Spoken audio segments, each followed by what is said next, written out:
SSTVಯಲ್ಲಿ ಜಾಹೀರಾತು ನೀಡಲು ಈ ನಂಬರಿಗೆ ಸಂಪರ್ಕಿಸಿ.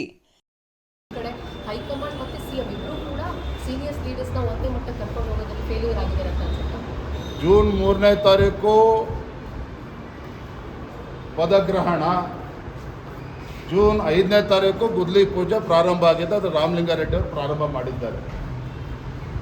ಇನ್ನು ಅನೇಕ ಸಚಿವರಲ್ಲಿ ಅಸಮಾಧಾನ ಭುಗಿಲೆದ್ದಿರುವಂಥದ್ದು ಕೂಡ ನಾವು ನೋಡ್ತಾ ಇದ್ದೇವೆ. ನಾನು ನೋಡ್ತಾ ಇದ್ದೆ ದೃಶ್ಯ ಮಾಧ್ಯಮಗಳಲ್ಲಿ ಜಾರ್ಜ್ ಅವರು ಕೂಡ ಬೇಸರ ಮಾಡ್ಕೊಂಡಿದ್ದಾರೆ ಅಂತೇಳಿ. ಮುನಿಯಪ್ಪನವರಂತೂ ಈಗ ಬಹಿರಂಗವಾಗಿ ಹೇಳಿಕೆಯನ್ನು ಕೊಟ್ಟಿದ್ದಾರೆ. ಹಾಗಾಗಿ ಇವ ಲಜ್ಜೆಗೆಟ್ಟ ಕಾಂಗ್ರೆಸ್ ಪಕ್ಷಕ್ಕೆ, ಸರ್ಕಾರಕ್ಕೆ ಜನರ ಬಗ್ಗೆ ಕಾಳಜಿ ಇಲ್ಲ, ಚಿಂತನೆ ಇಲ್ಲ. ಅಧಿಕಾರದ ಹಪಾಪಿ ಇವತ್ತೇನಿದೆ, ಇವರ ಬಣ್ಣ ಇವತ್ತು ಬಯಲಾಗಿರುವಂಥದ್ದು. ಸರ್, ಒಂದು ವೇಳೆ ಏನಾದರೂ ರಾಮಲಿಂಗಾರೆಡ್ಡಿ ಅವರು ಬಿಜೆಪಿ ಪಕ್ಷಕ್ಕೆ ಬರ್ತಾರೆ ಅಂತ ಹೇಳಿದ್ರೆ ಓಪನ್ ಆಗಿದೆಯಾ? ಭಾರತೀಯ ಜನತಾ ಪಾರ್ಟಿ ನಮ್ಮ ಸಂಘಟನೆ ಸುಭದ್ರವಾಗಿದೆ.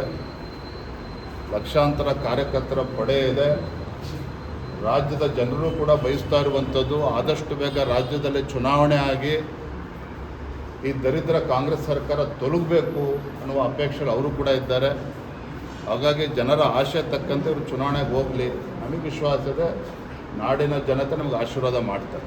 Thank you. ಒಂದು ಕಡೆ BTM ಲೇಔಟ್ ಮತ್ತು ಸೌತ್ ಬೆಂಗಳೂರಲ್ಲಿ ರಾಮಲಿಂಗಾರೆಡ್ಡಿ ಅವ್ರದ್ದು ತುಂಬಾ ಸ್ಟ್ರಾಂಗ್ ಹೋಲ್ಡ್ ಇದೆ. ಸೊ ಇದನ್ನು ನೀವೇನಾದರೂ BBMP ಎಲೆಕ್ಷನ್ನಲ್ಲಿ ಬಳಸ್ಕೋತೀರಾ ಸ್ಟ್ರಾಟಜಿಯಾಗಿ ಕಾಂಗ್ರೆಸ್ನ ವೀಕನ್ ಮಾಡೋದಕ್ಕೆ? BJP ನಾವು ಗೆಲ್ಲಬೇಕು ಅಂತೇಳಿದರೆ ಕಾಂಗ್ರೆಸ್ಸಿನ ಆಂತರಿಕ ಕಚ್ಚಾಟದಿಂದ ನಾವು ಗೆಲ್ಲಬೇಕು ಅಂತೇನಿಲ್ಲ. ವಿಶೇಷವಾಗಿ ಬೆಂಗಳೂರು ಮಹಾನಗರದ ಬಗ್ಗೆ ನಾನು ಕೇಳಿದಾಗ ಮಾತಾಡ್ತೇನೆ.